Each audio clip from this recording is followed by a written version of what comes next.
সন্ন্যাসীদের একটা লাঠি থাকে জানেন তো। তুমি যদি চোখ রাঙিয়ে, তুমি যদি শাসন দেখিয়ে মানুষকে একটা কাজ করাতে চাও, হয়তো তোমার শাসনে একটা কর্ম হবে, হয়তো তোমার শাসনে সত্যকে তুমি দখল করতে পারবে, কিন্তু একটা জিনিস মনে রাখবে, শাসন দেখিয়ে মারধর করে চোখ রাঙিয়ে সবকিছু করা যায়, ভালোবাসাটাকে কোনোদিন গ্রহণ করা যায় না। কিন্তু মায়েরা দেখুন, সত্য যুগে নারায়ণ কিছু না কিছু ধরেছিলেন, ত্রেতা যুগে রামচন্দ্র কিছু না কিছু ধরেছিলেন, দাপরে কৃষ্ণ কোনো না কিছু ধরেছিলেন, কিন্তু মায়েরা বলুন কলিযুগে গৌরাঙ্গ মহাপ্রভু তিনি কি ধরেছিলেন? আপনারা বিচার করবে, বলবেন। চৈতন্যদেব তিনি কি ধরেছিলেন? তিনি বাঁশি ধরেছিলেন? কোনো কিছু ধরেছিলেন? সন্ন্যাসীদের একটা লাঠি থাকে জানেন তো। সন্ন্যাস ধর্মের একটা বিধান আছে, একটা লাঠি থাকার কথা। বিশ্বের যে কোনো সন্ন্যাসীর হাতে লাঠি ছিল, এমনকি স্বামী বিবেকানন্দের হাতে পর্যন্ত লাঠি ছিল, কিন্তু চৈতন্য দেবের হাতে লাঠি পর্যন্ত ছিল না। তিনি লাঠিটুকু ধরেননি। নিত্যানন্দ তো জানে তার ভাইকে, যে আমার নিতাই চাঁদ বলছে আমার ভাই ভালোর কাছে ভালো, কিন্তু মন্দের কাছে লক্ষ গুণ মন্দ। কারোর উপরে যদি কঠোর হয়ে যায়, মহাপ্রভুর মনের আবেগটা কেমন মায়েদের একটু বলে দিই। মহাপ্রভু এরকমই ধরনের একজন ছিলেন, কারোর উপরে যদি কোমল হতে চায়, কুসুমের থেকে কোমল হয়ে তার কাছে ধরা দেয়। আর কারোর উপরে যদি কঠোর হতে চায়, মেঘের বজ্রের থেকে তিনি কঠোর রূপ ধরতে পারেন। এটা চৈতন্য মহাপ্রভুর আবেগ। তাই নিত্যানন্দ জানেন যে আমার ভাই ভালোর কাছে ভালো, কিন্তু মন্দের কাছে মারাত্মক মন্দ হয়ে দাঁড়ায়, তার আমি তার লাঠিটাকে আগে থেকে সরিয়ে দেব। তাই নিতাই চাঁদ মহাপ্রভুর লাঠিটা আগে থেকে ভেঙে দিয়েছিলেন। তাই গৌর হরির হাতে লাঠি ছিল না। তবু একটা কথা বলি, গৌর হরির হাতে লাঠি নেই, কোনো অস্ত্র নেই, কোনো কিচ্ছু নেই, তবুও সেই গৌর হরি যার কাছে গিয়ে বাহু তুলে দাঁড়িয়েছেন, জগৎ ভুলে গিয়ে গৌর হরিকে বুকে জড়িয়ে ধরেছেন। আর আমরা হলাম সেই গৌরাঙ্গের মাটির মানুষ। সেই জন্যই মায়েদের একটা কথা বলছিলাম, যে সত্য যুগে নারায়ণকে কাছে পেলেও তারা কিন্তু এতটা ভাগ্যবান নয়, ত্রেতা যুগে রামকে কাছে পেলেও তারা এতটা ভাগ্যবান নয়, দাপরে কৃষ্ণকে কাছে পেলেও তারা এতটা ভাগ্যবান নয়, কলিযুগে গৌর হরিকে পেয়ে আমরা যতটা ভাগ্যবান হয়েছি। গৌর হরি তিনি তার অন্তর থেকে, তার সুধামাখি, তার প্রেম ভালোবাসা দিয়ে জগতের মানুষকে বলে দিয়েছেন তোমাদের কিচ্ছু করতে লাগবে না। তিনি এত বড় দয়াময়, তিনি বলেছেন যে তুমি তুলসী মালা যদি নিতে না পারো, তোমাকে মালা নিতে হবে না। তুমি যদি তিলক সেবা করতে না পারো, তোমাকে তিলক সেবা করার দরকার হবে না। তুমি যদি ধুতি পাঞ্জাবি না পরতে পারো, তোমাকে ধুতি পরতে হবে না। তুমি যদি সংসারের মায়া কাটাতে না পারো, তোমাকে সংসার ছাড়তে হবে না। যারা মালা পরে, যারা তিলক সেবা করে, যারা ধুতি পাঞ্জাবি পরে, যারা জপের মালায় নাম করে, তোমার শুধু কাজ হলো তাদেরকে সম্মান দেওয়া। মানে মহাপ্রভুর সংবিধান, বৈষ্ণব তুমি হতে না পারলেও তুমি যদি শুধু বৈষ্ণবকে সম্মান করে যাও, সেই সম্মান সরাসরি রাধা গোবিন্দের চরণে চলে। তাই গৌর প্রেমানন্দে হরি বল। তাই জন্য বলেছে যে একমাত্র শ্রী চৈতন্য মহাপ্রভু বাংলায় এসেছিলেন বলে, একমাত্র চৈতন্য মহাপ্রভু বাঙালিদের মাঝখানে প্রেম দান করেছিলেন বলে বাঙালি উদ্ধার হলেন। নচেত বাঙালিকে কেউ পোছে না, কলিযুগকে কেউ পোছে না। তাই ভক্তমণ্ডলী মায়েরা, আজকে আমরা সবাই মিলে একটুখানি মন প্রাণ দিয়ে চলুন, একটুখানি চলে যাব কোন একটা ভক্তের জীবন কথার মধ্য দিয়ে। তার আগে সবাই মিলে মন প্রাণ দিয়ে একটুখানি হরে কৃষ্ণ মহামন্ত্র গানটা সবাই আমরা যে যার হৃদয়ের মধ্যে একটু বাজাবো। হৃদয় মন্দিরের মধ্যে যদি কেউ নাম অমৃতটাকে বারবার জাগরিত করতে পারেন, মন্থন করতে পারেন, আলাদা করে কোথাও গিয়ে ভগবানের সেবা দেবার প্রয়োজন হয় না। তার হৃদ মন্দিরে ভগবান সেবা নেবার জন্য চরণ যুগল বাড়িয়ে দেন। তাই চলুন আজকে সবাই মিলে হরে কৃষ্ণ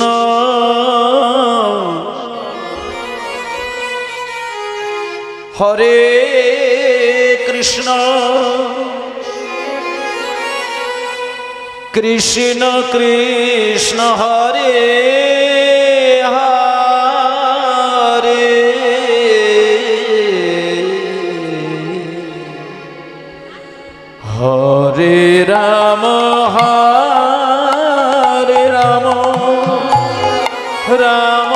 রাম হরে হরে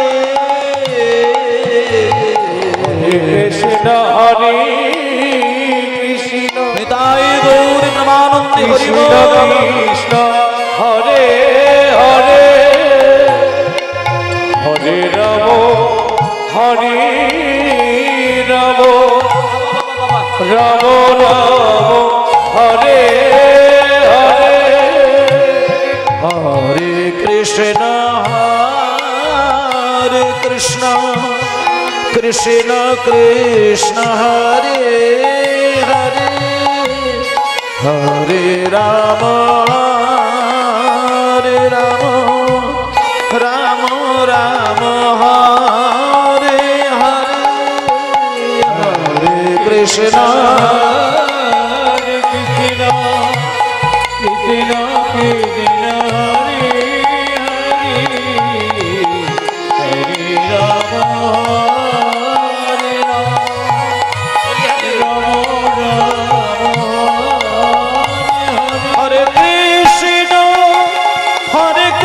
কৃষ্ণ কৃষ্ণ কৃষ্ণ হরে হরে হরে রাম হরে কৃষ্ণ কৃষ্ণ কৃষ্ণ হরে হরে হরে হরে রাম রাম হরে হরে হরে কৃষ্ণ কৃষ্ণ কৃষ্ণ হরে হরে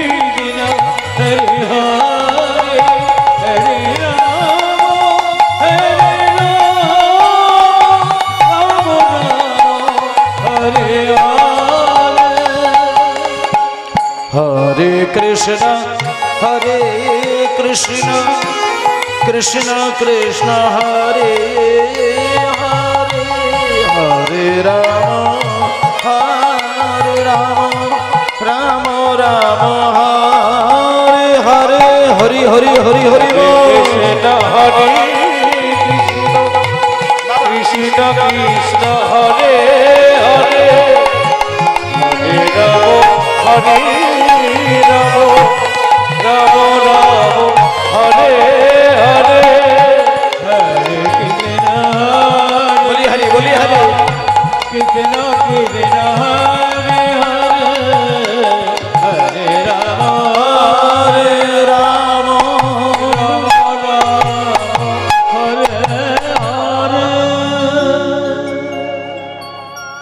হরে কৃষ্ণ মহামন্ত্র। রিভাবটা একটু কম থাকলে ভালো হয় বাবা, রিভাবটা আরো কমিয়ে দিলে হয়। মনিটরটা শুধু একটু বাড়বে, রিভাবটা কম। জয় নিতাই। হরে কৃষ্ণ মহামন্ত্র নামের মধ্য দিয়ে আমরা আমাদের চিত্তটাকে শুদ্ধ করলাম, কারণ কলিযুগে এই নাম ছাড়া কিন্তু মানুষের কোনো গতি নেই। আপনি যাই করেন আর নাই করেন, আপনাকে একটা জিনিস মাথায় চিন্তা করতেই হবে, এই কলিযুগের মানুষের কাছে নামের অমৃত সাগরে যদি একবার নিজেকে স্নান করানো না যায়, তাতে মানুষের কোনো গতি হয় না। তবে বৈষ্ণবী আভরণ আপনি নাও ধরতে পারেন, মানে মালা পরলেই যে ভক্ত হওয়া যায়, ঘরে মন্দির বানাতে জানলেই যে ভগবানকে রেখে দেওয়া যায়, এরকম কোনো কথা নেই। অন্তরে ভক্তি থাকবে, আবেগ থাকবে, প্রেম থাকবে, ভালোবাসা থাকবে। কীর্তন গানের মূল কথা কিন্তু এটাই। কীর্তন গানের বাসর হচ্ছে ভক্তের সঙ্গে ভগবানের একটা মহামিলন। যেমনই আপনারা বসে আছেন হরিনাম শোনার জন্য, এটা আপনাদের বাড়ির মধ্যে সেই কালচার বা সেই প্রথা ছিল, তাই আপনারা কীর্তন শুনতে বসেছেন। সবার বাড়িতে কিন্তু হরিনাম শোনার চল নেই, সব বাড়িতে এরকম ধরনের শিক্ষা দেওয়া হয় না। আপনার বাড়ির বা পাড়ায় দেখবেন 5-6 বছরের কত ছেলে মেয়েরা কত নানান খেলার মধ্যে তারা দক্ষতা লাভ করে বসে আছেন, কিন্তু কটা বাচ্চা ছেলে খোল বাজিয়ে হরিনাম করে আনন্দ পায় বলুন? কটা বাচ্চা ছেলের মধ্যে দেখতে পাবেন? এখন তো দেখাই যায় না। গেম খেলে আপনাকে উড়িয়ে দেবে, কিন্তু আপনি যদি বলেন যে একটু করতাল বাজিয়ে হরিনাম কর, একটু খোল বাজিয়ে হরিনাম কর, একটু হাতে তালি দিয়ে হরিনাম কর, করে না। কিন্তু আপনি নবদ্বীপে গিয়ে একটা সপ্তাহ থাকবেন, ভারতবর্ষ থেকে নয় বিদেশ থেকে মানুষ এসেছেন, তাদের বাচ্চাগুলো 7 বছর 8 বছর 10 বছর 12 বছর বয়স, ছোট্ট ছোট্ট ছেলে, মা বাবা তাদেরকে ছোট্ট ছোট্ট শিখল তৈরি করে দিয়েছেন। এই যে খোল বাজছে আমার কাছে, এই ছোট ছোট মাপের খোল হয় বাচ্চাদের জন্য, নদিয়াতে পাওয়া যায়। তা সেই ছোট্ট ছোট্ট খোল তাদের বাচ্চাগুলোকে এমনভাবে ট্রেনিং দিয়েছেন, এমনভাবে শিক্ষা দান করেছেন যে সেই বাচ্চাগুলো তাদের নিজের আবেগ থেকে নিজ ইচ্ছায় খোল কোলের ওপরে তুলে নিয়ে দুহাত ভরে খোল বাজাচ্ছে, মধুর সুরে তারা গৌর হরির নাম গাইছে। সব থেকে বড় কথা যে ওই বাচ্চাগুলো গান গাইছে, তাদের চোখ ছলছল করছে, চোখ থেকে ফোঁটা ফোঁটা জল গড়িয়ে পড়ছে। কি শিক্ষা দিয়েছে! আমাদের কিন্তু এটা অনেক আগে দেওয়া উচিত ছিল, কারণ আমাদের কাছে গৌর হরির আগে কিন্তু কেউ ভগবান হতে পারেন না। আমরা ইতিহাস পড়ি, ইতিহাস জানি, কিন্তু ইতিহাসের গোড়ার কথাটা কিন্তু আমরা জানি না। বিশেষ করে সনাতন ধর্মের মানুষের কাছে ইতিহাসের মূল পর্বটি হচ্ছে চৈতন্য মহাপ্রভু। কিন্তু ইতিহাস বইগুলো আপনি উল্টে উল্টে দেখবেন, একটা পাতার মধ্যে একটা কোণে চৈতন্যদেবকে স্থান দিয়েছেন। এটা আমাদের বাংলা। আপনি এই বাংলা ছেড়ে আপনি পৃথিবীর যে কোনো দেশে গিয়ে তাদের ইতিহাস বইগুলোকে নিয়ে দেখবেন, তাদের দেশের যিনি মহাপুরুষ, তাদের মহাপুরুষকে নিয়ে পাতার পর পাতা লিখে মানুষকে জ্ঞান প্রচার করছেন। আর আমাদের বাংলার ইতিহাসের মূল গোড়ার কথা যাকে ছেড়ে কথা বলা যায় না, তিনি কিন্তু ওই শচীর নন্দন নিমাই। কিন্তু কটা মানুষকে আপনি নিমাই সম্পর্কে জ্ঞান জানতে পারবেন? আজকে যদি আপনি প্রত্যেকটা মানুষকে জিজ্ঞেস করেন যে বলতো রে ভারতবর্ষ কবে স্বাধীন হয়েছে, আপনাকে বলার সঙ্গে সঙ্গে উত্তর ছড়িয়ে দেবে। কিন্তু আপনি 50টা ছেলেকে জিজ্ঞেস করবেন চৈতন্য মহাপ্রভুর জন্মসালটা কত রে, আমি বলে দিচ্ছি, খেয়াল করে দেখবেন। 50টা ছাত্রকে জিজ্ঞেস করবেন, 50টা ছাত্রই উত্তর দিতে পারবে না। তাহলে কি শিক্ষার ব্যবস্থা! চৈতন্যদেব না আসলে আমরা হিন্দু সনাতন ধর্মের মানুষ এই মাইক দিয়ে ধর্ম রক্ষার জন্য কীর্তন প্রচার কোনোদিন সম্ভব হতো না। আজকে আমরা আনন্দে মাতোয়ারা হয়ে যায় হরিনাম করতে গিয়ে, রাধে রাধে জপা করো, আজ হলে খেলবো শ্যাম তোমার সনে, ছোটি ছোটি গাইয়া ছোটি ছোটি গোয়াল, এইসব বলতে বলতে আমাদের কোমর ভেঙে যাবার খা। কিন্তু এসব ক্ষমতা দিয়েছে কে? মন্দিরের ভেতরে ঝাঁঝ ঘন্টা বাজিয়ে গৌর হরির আরতি করার শক্তি দিয়েছেন কে? মা কালীর মন্দিরে গিয়ে ঢং ঢং করে মা কালীর পুজো করার ক্ষমতা দান করেছেন কে? এইগুলো খোঁজ নেবে। ওই শচীর নন্দন নিমাই যদি বাংলায় না আসতো, বাঙালি কোনোদিন উচ্চৈস্বরে বলতে পারতো না হরে কৃষ্ণ। কারণ এককালে এই বাঙালির মধ্যে একটা ভয়ঙ্কর অত্যাচার অলিতে গলিতে দেখা গিয়েছিল। প্রত্যেকটা হিন্দু সনাতন ধর্মের বাড়িকে ঘেরাও করা হতো, সনাতন ধর্মের বাড়িকে লক্ষ্য করার জন্য লোক ছেড়ে রাখতেন। কেউ যদি তাদের ধর্মের ভগবানকে ডাকে, দরজা ভেঙে তাকে বাইরে হিড়ির করে টেনে নিয়ে সে তার জিহ্বা ছেদন করে দেবে। এই অত্যাচার মানুষ ভুলে গিয়েছে। তাই আমি একটা কথা বলতে পারি আপনাদের, গত দুদিন হরিনাম হয়েছে, আজকে হরিনাম হবে, আজকে সমাপ্তক্ষণ, আবার 1 বছর পরে গান হবে। কিন্তু আস্তে আস্তে ঠাকুমা, ও ঝিমা আস্তে, জয় নিতাই। তাহলে কীর্তন গাওয়া মানে আর কীর্তন শোনা মানে, আমি একটা কথা বলে দিচ্ছি, আবেগটাকে প্রধান করে রাখার চেষ্টা করবেন। গত দুদিন কিভাবে কীর্তন হয়েছে আমি জানি না, কিন্তু আমি আপনাদের চরণ ধরে একটা অনুরোধ করব, যখন আপনি হরিবাসরে দাঁড়িয়ে কীর্তন শুনবেন কিংবা ইউটিউব চালিয়ে হেডফোন দিয়ে কীর্তন শুনবেন, আপনি কিন্তু সবার আগে নিজেকে বিচার করে দেখবেন, আমি কিন্তু মানুষ। সব থেকে বড় কথা, আমার 2টো হাত আছে, 2টো পা আছে, 2টো চোখ আছে, 2টো কান আছে, নাকের ছিদ্র আছে, আর সবার থেকে বড় কথা হচ্ছে আমার বুদ্ধি দান করেছেন ভগবান। তাহলে ভগবান আমাকে বুদ্ধি দিয়েছে, আমাকে বিচক্ষণতার শক্তি দিয়েছে, আমাকে বিচার ক্ষমতার বোধ জ্ঞান দিয়েছে। তাই আমি যখন কীর্তন শুনবো, আমি যেন অমানুষের মতো কীর্তন শুনতে না বসি। মানে কীর্তনের বিচার বুদ্ধিকে যদি হারিয়ে কেউ কীর্তন শোনে, তাকে আপনি সনাতনী বলবেন কি করে? আজকালকার দিনে ইউটিউবে কীর্তন শুনলে তো কান পাতা যায় না। 2টো মানুষের জন্য এখন কীর্তন গান আর হচ্ছে না, সবার জন্য কীর্তন হচ্ছে। 2 ধরনের মানুষের জন্য কীর্তন আর গাওয়া হয়নি। 1 নম্বর হচ্ছে যারা গভীর ভদ্র, যারা 100% ভদ্রলোক তাদের জন্য আর হরিনাম হচ্ছে না, আর যারা গভীর ভক্ত লোক তাদের জন্য হরিনাম হচ্ছে না।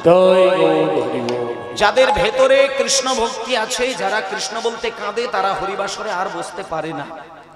আর যারা ভক্ত নয় কিন্তু ভদ্রলোক, তারাও হরিনামের আসরে বসতে পারবে না। এমন হরিনামের প্রচার চলছে।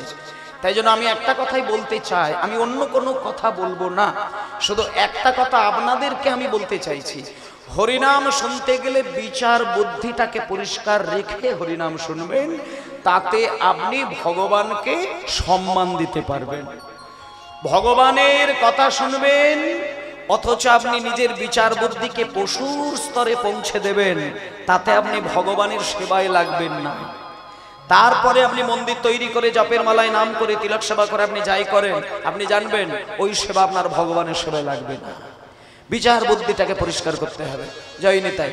আজকে চলুন, আজকের কীর্তন যেটা সব থেকে বড় কথা, হরিনামের আসরে বসে মানুষের সব থেকে বড় লক্ষ্য থাকবে তার শুদ্ধ চিন্তা, শুদ্ধ আবেগ, শুদ্ধ আচরণ। এই তিনটে জিনিস যদি মানুষ তার নিজের ক্ষমতার মধ্যে রাখতে পারে, সংসারে তার কোনোদিন অশান্তি হতে পারে না। এটা আমি 100% গ্যারেন্টি দিয়ে দিলাম। যার চিন্তাটা মিষ্টি হয়, যার চিন্তা সুমিষ্ট হয়, তার আবেগ কিন্তু ভারী মিষ্টি হয়। আপনি মুখে যাই বলেন না কেন, আপনার চিন্তা যদি তেতো হয়, আপনার আবেগটা বাইরে থেকে তেতো লাগে। আপনি মিষ্টি কথা বললেও সেটা মিষ্টি হবে না, আপনার আবেগ যদি তেতো থাকে। আর আপনি যদি 24টা ঘন্টা আপনার চিন্তাটাকে শুদ্ধ চিন্তার মধ্যে রাখতে পারেন, কাউকে বোঝাতে হবে না, আপনাকে দেখলেই বোঝা যাবে আপনি ভারী মিষ্টি ভাবে দিন কাটাচ্ছেন। আর আপনার আবেগ যদি মিষ্টি হয়, আপনার আচরণ কিন্তু সবার প্রতি খুব মিষ্টতা লাভ করবে। আপনার চিন্তা, আপনার আবেগ আর আপনার আচরণ, এই তিনটে জিনিস যদি সুমিষ্ট হয়ে থাকে, আপনি প্রমাণ নিয়ে দেখবেন আপনার সংসার, আপনার আত্মীয় স্বজন, আপনার পাড়া প্রতিবেশী, আপনার গ্রাম আপনাকে সসম্মানে অভ্যর্থনা করবে। যেটা মহাপ্রভু দেখিয়েছিলেন জগতের মানুষকে। মহাপ্রভুকে মারার জন্য মাঝে মধ্যেই, কিন্তু একটা কথা বলি, চৈতন্যদেবকে মারার জন্য মাঝে মধ্যেই পাড়া থেকে অনেক লোক লাঠি সোঁটা নিয়ে বাড়িতে আসতেন। নিমাই যে সব দিক থেকে পরিষ্কার ছিল তা না, অনেক মায়েরা মন্দিরে গিয়ে ডালা জমা দিয়ে চলে আসতেন বাড়িতে, ব্রাহ্মণ এলে পুজোয় যাবেন। আপনারা অনেক সময় করেন না, মা কালী মন্দিরে গিয়ে ডালা সাজিয়ে রেখে দিয়ে আসেন, যখন ব্রাহ্মণ আসে তখন আপনারা যান। এইরকম নবদ্বীপ ধামে ঠাকুর ঘরে অনেক মায়েরা ডালা সাজিয়ে রেখে দরজা বন্ধ করে আসতেন, আর ওই নিমাই গিয়ে সমস্ত ডালাকে সব মাখিয়ে এক জায়গায় করে তজনজ করে দিয়ে ঘরে চলে আসতেন। নিমাই এত দুষ্ট ছিলেন, নদিয়ার বহু মানুষ বারবার নিমাইকে মারার জন্য লাঠি সোঁটা নিয়ে লাইন দিয়েছিলেন সচিমায়ের দ্বারে। কিন্তু সচিমা যখন কাঁদতে কাঁদতে এসে গ্রামবাসীদের সামনে দাঁড়ায়, ছোট্ট নিমাই সচিমায়ের পিছনে দাঁড়িয়ে মুখটা বাড়িয়ে দু চোখ ভরা জল নিয়ে তাকিয়ে থাকেন। আর নিমাইয়ের চোখে যখন জল ভরা থাকে, এটা যখন পাড়া সমাজের মানুষ দেখতে পায়, তখন সচিমাকে সরিয়ে দিয়ে লাঠি সোঁটা ফেলে দিয়ে যারা মারার জন্য এগিয়ে গিয়েছিলেন, তারা নিমাইকে বুকের মাঝখানে জড়িয়ে ধরে আদর করে। এ হলো সেই নিমাই, যার আবেগ ভারী মিষ্টি, যার চিন্তা ভারী সুমিষ্ট, যার আচরণ মধুর থেকে মধুর, যাকে দেখলে পরে মানুষ মারার জন্য গেলেও তাকে কাছে পেলে মারতে পারে না, তাকে কাছে পাওয়া মাত্র দুটি বাহু ধরে তাকে বুকে জড়িয়ে নিতেন। তাই গৌতমানন্দে, তাই সেই চৈতন্য মহাপ্রভু তিনি সকল যুগের অবতারের শ্রেষ্ঠ অবতার, যাকে গোরা অবতার বলতেন। তাই সেই নিমাই কলিযুগের ভগবান, প্রাণের ঠাকুর, প্রেমের ঠাকুর, আর তিনি আমাদের জন্য প্রাণের সম্পদ, প্রেমের সম্পদ অমৃত দিয়ে দিয়েছিলেন হরে কৃষ্ণ মহামন্ত্র নাম সুধার মধ্য দিয়ে। আজকে আপনারা অবশ্যই হরিনাম অমৃতে ডুব দিয়েছেন, কিন্তু এমন একজন ভক্তের ঘটা কথা বলবো বা শুনবো, তিনি জীবনে কোনোদিন জন্ম থেকে ভগবানকে মানতেন না, ভগবানকে বিশ্বাস করতেন না। তিনি কে? নদিয়া জেলার মাঝে কৃষ্ণনগর ধাম,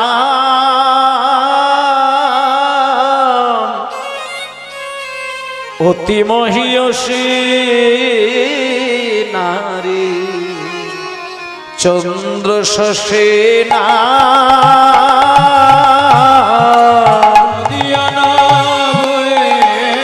নিতাই গৌর হরি হরি নদিয়া জেলার মাঝে কৃষ্ণনগর ধাম নদিয়া নগর বাজে কৃষ্ণঘর অতি মহিয়সী নারী চন্দ্র শশীনা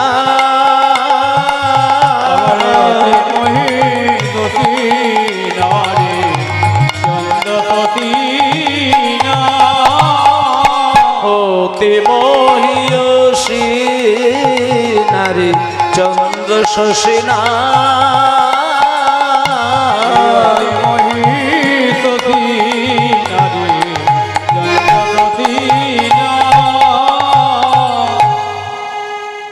ভক্তমণ্ডলী মায়েরা, আজকে এইখানে এমন একজন ভক্তের কথা আমরা আস্বাদন করব, যে ভক্তটা জন্মের সময় সোনার চামচ মুখে করে জন্ম নিয়েছিলেন। সোনার চামচ মুখে করে জন্ম নিয়েছিলেন, তার মানে তার বাবা তখনকার দিনে কোটি কোটি টাকার মালিক, আর কেজি কেজি সোনা কেজি কেজি হিরে মুক্ত তার বাড়িতে একবারে আলমারি ঠাসা।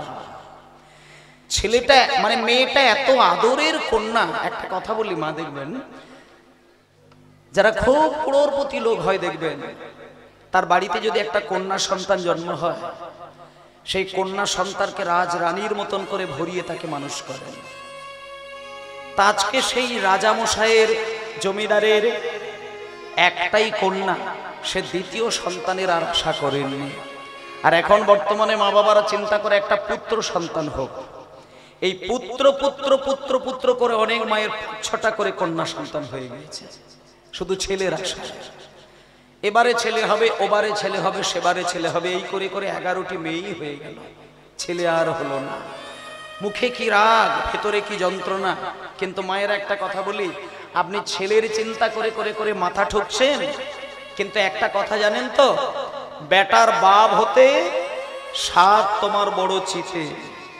কিন্তু ভেবে দেখেছো বেটা কি তোমায় করবে সুখী? শত বেটার বাবা হয়ে গেছে হাবা, রামায়ণে তার প্রমাণ দেখি। রাবণ রাজা ছিল লঙ্কার অধিপতি, 1 লক্ষ বেটা 1.25 লক্ষ নাতি, কেহ না রহিল বংশে দিতে বাতি, রামায়ণে তার প্রমাণ দেখি। তাহলে আপনি মনে করেছেন যে আপনি 10টা ছেলের জন্ম দিতে পারলে আপনি একজন ভালো বাবা হতে পারবেন, মা হতে পারবেন, আর বুড়ো বয়সে খেতে পাবেন, বংশ রক্ষা করবে? কোনো গ্যারেন্টি দেওয়া যাবে না। দেখুন, আপনি 10টা ছেলের বাবা হতে পারেন, কপালে যদি আপনার সুখ না থাকে আপনি সুখ কোনো দিন পেতে পারেন না। আর আপনার যদি কপালে সুখ লেখা থাকে, আপনার ছেলের প্রয়োজনই নেই, 1000 মায়ের সন্তানের সে আপনাকে ভালোবাসা দিয়ে ভরিয়ে দেবেন। তাই জন্য মাগো, এখন বর্তমান পরিস্থিতিতে যারা ছেলের মায়ের থেকে মেয়ের মা হয়ে বসে আছেন, তারা অনেক কোটি কোটি শান্তিতে আছেন। বৃদ্ধাশ্রমগুলো একবার বেড়াতে যাবেন। ওমা, আপনারা নবদ্বীপে বেড়াতে যান তো, বৃন্দাবনে বেড়াতে যান তো, দীঘা পুরী বেড়াতে যান তো, একটা দিন করে বৃদ্ধাশ্রমগুলো বেড়াতে যাবেন, এগুলো দেখার দরকার আছে। বৃদ্ধাশ্রমে বেড়াতে না গেলে আপনি নিজেকে তৈরি করতে পারবেন না। আপনি তীর্থে বেড়াতে যাওয়ার দরকার নেই, আপনি 10টা বৃদ্ধাশ্রমে ঘুরে 10 দিন কাটান, আপনি নিজেকে তৈরি করে ফেলবেন। আমি প্র্যাকটিক্যাল কথা বলছি। বৃদ্ধাশ্রমে যে দাদু ঠাম্মাগুলো বসে বসে থরথর করে করে কাঁদছে, তাদের ভেতরের খবরটাকে নিয়ে আসবেন একবার, তাদের বুকে কানটা রেখে ভেতরের যন্ত্রণাটাকে একবার উপলব্ধি করবেন। আমার জীবনে 7টা বৃদ্ধাশ্রমে আমি কত বৃদ্ধ মায়ের কান্না শুনেছি, আপনারা শুধু কান্নাটাকে শুনে আসবেন। তবে বৃদ্ধাশ্রমে যে মা বাবাগুলো কাঁদে না, তারা চিৎকার করে কাঁদে না, নীরবে কাঁদে, ভেতরের যন্ত্রণা অন্তর দিয়ে বুঝতে হয়। কাঁদে না কেউ, হাসি খুশি মনে জীবন কাটায়, কারণ মা একা জানেন, এটা কেউ জানে না। শুধুমাত্র মা জানে কুপুত্র যদি বা হয় কুমাতা কদাপি নয়। ছেলে মেয়ে খারাপ হলেও আমি তো তার মা, আমি খারাপ হতে পারি না। আমি যদি বৃদ্ধাশ্রমে দুফোঁটা নয়নের জলে আমার সন্তানের জন্য কাঁদি, আমি বুঝতে পারবো আমার সন্তান চোখ থেকে জল বেরোবে না, আমার সন্তানের চোখ থেকে রক্ত বার হবে। তাই মায়েরা বৃদ্ধাশ্রমে গিয়ে মায়েদের কাছ থেকে খবরগুলো নিয়ে আসবেন। যে মার যে বাবাগুলো বৃদ্ধাশ্রমে বসে আছে তাদের ছেলে মেয়েগুলোর খোঁজ নিয়ে দেখবেন। কেউ কিন্তু মূর্খ নয়, কেউ চাষি নয়, কেউ মাতাল নয়। যে মা বাবাগুলো বৃদ্ধাশ্রমে পড়ে রয়েছে তাদের সন্তানগুলো বড় বড় উচ্চ শিক্ষিত ভদ্র অফিসার, তাদের মাকে চলে যেতে হয়েছে বৃদ্ধাশ্রমে। তাহলে কোথায় শিক্ষা পাবেন? তাই জন্য ছেলে ছেলে করে পাগল হওয়ার কিচ্ছু দরকার নেই। আজকে একটা মাত্র কন্যা, বাবা মনে মনে চিন্তা করলো আমার একটি মাত্র কন্যা, আমি তাকে আদর দিয়ে ভালোবাসা দিয়ে স্নেহ ভরিয়ে আমার সন্তানকে মানুষ করব। মায়েরা, আজকে যে মেয়েটি জন্ম নিয়েছে জমিদারের মেয়ে, সেই মেয়েটির নাম আদর করে রেখেছেন চাঁদের মতো তার বদন। যেমন চন্দ্রের মধ্যে কোনো কলঙ্ক নেই, আমার এই মেয়ের বদনের মধ্যে যেন পূর্ণ পূর্ণিমার চাঁদ। তাই সেই মেয়েটি চাঁদের মতো দেখতে, উজ্জ্বল তার বদন। বাবা মা আদর করে তার নামটা রেখে দিল চন্দ্র শশী। চন্দ্র শশী নাম নিয়ে দিনে দিনে দিনে দিনে দিনে দিনে দিনে দিনে বেশ বড় হয়, বেশ বড় হয়, বেশ কটা দিন কাটে। কিন্তু মায়েরা, একটা আপনাদের কথা বলবো, টাকা পয়সার জোর থাকলে না ভগবানকে ডাকার মতো ইচ্ছাটা মানুষের হয় না। আজকে জমিদারের মেয়ে তো, মেয়েটাকে সবই শিক্ষা দিয়েছেন। বাবার শিক্ষায় মেয়েটা দামি দামি শাড়িগুলোকে আলমারিতে কেমন করে সাজাতে হয়, সোনাদানাকে কেমন করে যত্ন করে আলমারির ভেতরে রাখতে হয়, কেমন করে সারা রাজবাড়িটাকে ধুয়ে মুছে পরিষ্কার রাখতে হয়, এটা ওই মেয়েটা জানে। কিন্তু আপনারা যেটা পারেন সেটা কিন্তু ওই জমিদারের মেয়েটা পারে না। আপনারা কিন্তু প্রত্যেক দিন সন্ধ্যাবেলায় কিন্তু সন্ধ্যা প্রদীপ দেন, দেন তো নাকি? প্রত্যেকেই দেন, এটা হিন্দু সনাতন ধর্মের বিধান। সন্ধ্যাবেলা একটা প্রদীপ জ্বালতে হবে আর তারপরে শঙ্খ বাজাতে হবে, সবার বাড়িতে হয়। কিন্তু ওই জমিদারের মেয়েটি কিন্তু জীবনে কোনোদিন সন্ধ্যা প্রদীপ কাকে বলে জানে না। কোনোদিন দুটো ধূপকাঠি নিয়ে তুলসী তলায় এইভাবে হাতটাকে নাড়িয়ে কোনোদিন ধরে না। কেন? তার মা বাবা তাকে শেখায় না। দেখতে দেখতে দেখতে দেখতে মেয়েটা বড় হয়। এবার দেখবেন যাদের বাড়িতে ছেলে আছে তাদের মা বাবার এক চিন্তা, কিন্তু যার বাড়িতে কন্যা আছে, মেয়ে আছে, তাদের মা বাবার এক চিন্তা। যখনই বাড়িতে মেয়ে থাকবে, মেয়েটা যখন শিশু থাকবে তখন অসুবিধে নেই, কিন্তু ধীরে ধীরে যখন মেয়েটা বড় হয়ে যাবে তখন কারোর চিন্তা হোক না হোক, বাবার কিন্তু ভেতরে একটা চিন্তা এসে যায় যে আমার মেয়েটা বড় হয়েছে, এইবার বিবাহ দিতে হবে, আর বেশি দিন রাখা যাবে না। কেন জানেন মায়েরা? নারীর জীবন, মেয়েদের জীবন সেই দিনকেই সফল হয়, সার্থক হয়, যেদিন একটা নারী বিবাহ করে স্বামী সুখে ঘর করে তার গর্ভে একটা সন্তান জন্ম দিয়ে সেই সন্তানকে কোলে করে স্তনদুগ্ধ পান করিয়ে বড় করিয়ে দেওয়ার পরে সেই সন্তান যখন পিছন থেকে মায়ের গলাটা জড়িয়ে ধরে মা বলে ডাকে, সেদিন নারী জীবন সার্থক হয়ে যায়। আজকে জমিদার মনে মনে চিন্তা করছে আমার একটি মাত্র কন্যা চন্দ্র শশী, এইবার তার বিবাহ দিতে হবে। তড়িঘড়ি করে তাড়াহুড়ো করে দেখে শুনে একটা ছেলের সঙ্গে যোগাযোগ শুরু করলেন। অরূপ স্বরূপ সগুণ নির্গুণ দয়াল ভয়াল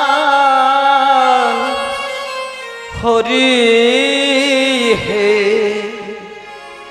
আমি কি বা বুঝি, আমি কি বা জানি, আমি কেন ভেবে মরি হে।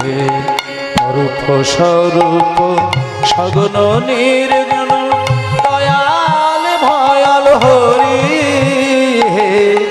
আমি কি বা বুঝি আমি কি বা জানি আমি কেন ভেবে মরি নিতাই গৌর হরি হরি বল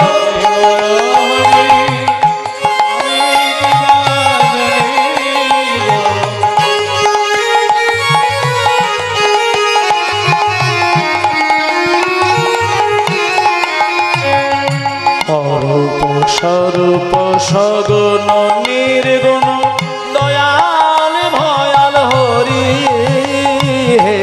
আমি কি বা বুঝি আমি কি বা জানি আমি কেন ভেবে মরি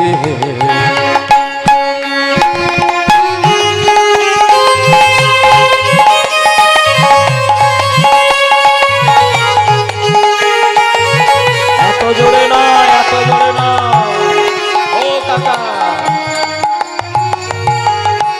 অত ভালো আমরা বাড়ি দিও নে কি রূপে এসেছি কেমনে বাজাবো তা ভাবিয়ে কেন জীবন কাটাবো তুমি আনিয়াছো তোমারে পাবো এই শুধু মনে করি হে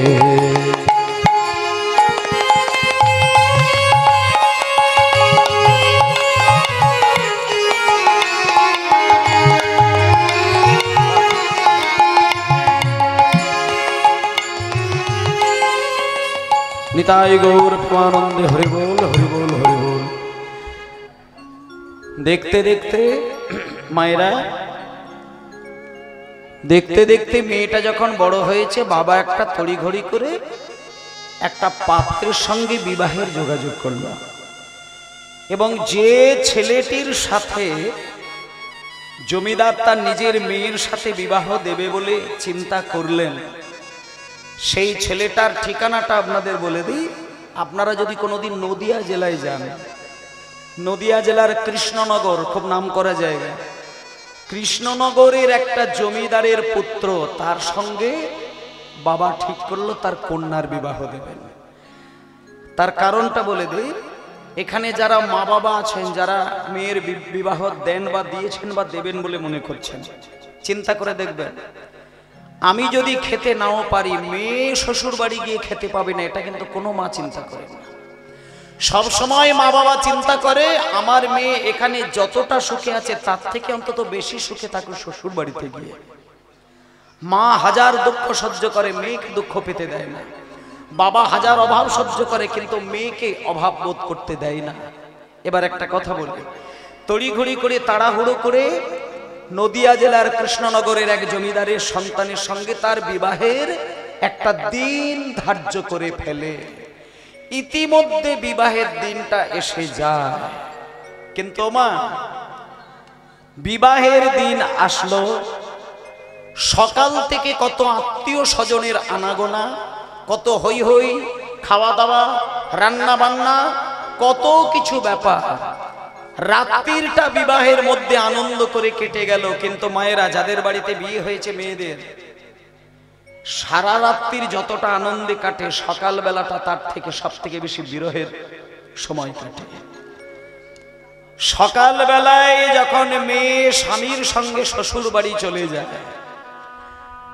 বাড়ির মেয়েগুলোর পরিস্থিতি দেখবেন চিন্তা করে দেখবেন বাড়ির ছেলেরা না বাবাকে ভালোবাসেন কিন্তু বাবার থেকে ছেলেগুলোর একটু খেয়াল করে দেখবেন মায়ের প্রতি টানটা একটু হলেও বেশি থাকে আর বাড়ির কন্যা সন্তান যারা বাড়ির মা যারা মেয়েরা যারা তারা দেখবেন মাকে ভালোই বাসে কিন্তু মায়ের থেকে মেয়েগুলো যেন বাবার প্রতি একটু ভালোবাসাটা বেশি যখনই বিবাহ কেটে গেল সকালবেলা চন্দ্রশশী দেবী বাড়ি যাবে মাকে প্রণাম করতে গেছে চন্দ্রশশী দেবীর চোখ থেকে কলসি কলসি নয়নের ধারা কিন্তু যখন বাবাকে প্রণাম করতে গেল তখন কিন্তু চন্দ্রশশী দেবী নিজেকে স্থির থাকতে পারল না আছাড় খেয়ে বাবার চরণে মূর্ছা চলে গেল বাবার কোলে বেশি আদর খায় প্রত্যেকটি বাড়ির কন্যাগুলো দেখবেন তাই যেদিন মেয়ের বিয়ে হয়ে বেরিয়ে যায় বাবার কথা চিন্তা করে মেয়েরা বেশি বুকে যন্ত্রণা পায় আজকে যখন চন্দ্রশশী দেবী ঘর থেকে বেরিয়ে যাবে বাবাকে দেখে প্রণাম করতে গিয়ে আছাড় খেয়ে পড়েছেন, জ্ঞান ফিরিয়ে দিয়েছে, মাথায় জল দিয়ে দিয়েছেন, মেয়েকে বুকের মাঝখানে জড়িয়ে ধরে বলছে, মারে কাঁদিস না, আয় কোলে আয়। বুকের উপরে মাথাটাকে চেপে ধরে আদর দেখিয়ে দেখিয়ে বলছে, মারে একটা কথা বলি, যে কোনো নারী, যে কোনো মেয়ের যখন বিবাহ হয় না, সেই দিনকেই সে কিন্তু তার আপন মানুষকে দেখে, আর মেয়েরা যখন জন্ম হয় সে সেদিন পরের ঘরে জন্ম হয়। এতদিন তুই পরের ঘরে ছিলি, দুঃখ করিস না, এখন তোর আপনজন তোর হাত ধরে আপন বাড়িতে নিয়ে যেতে এসেছে, চলে যা, কাঁদিস না, কাঁদিস না, আমাদের জন্য তোকে কাঁদতে হবে না, কোনো দুঃখ পেতে হবে না। তবে একটা কথা বলি না, যদি কোনোদিন তুই দুঃখ কষ্টের মধ্যে পড়িস,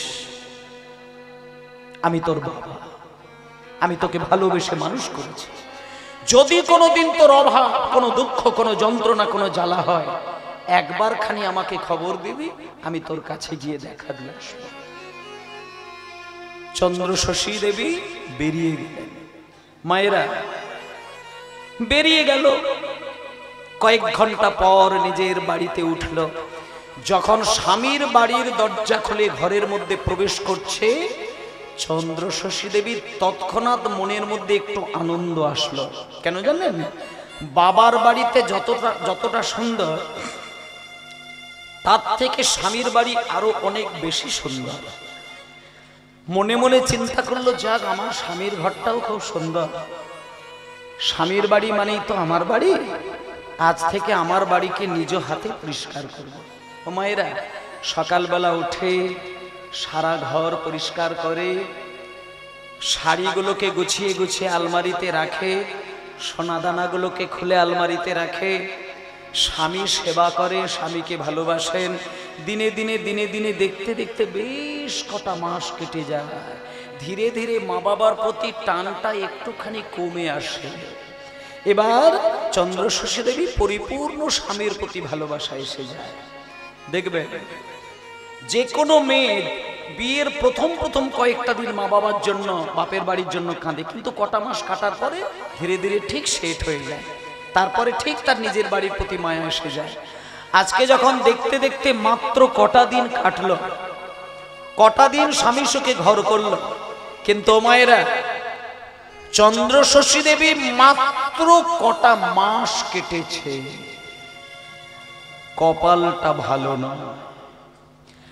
স্বামীর প্রতি ভালোবাসা এসেছে, বাড়ির প্রতি ভালোবাসা এসেছে, সংসারটাকে নিজের মতন করে সাজাতে শিখেছেন, কিন্তু কপাল ভালো নয়।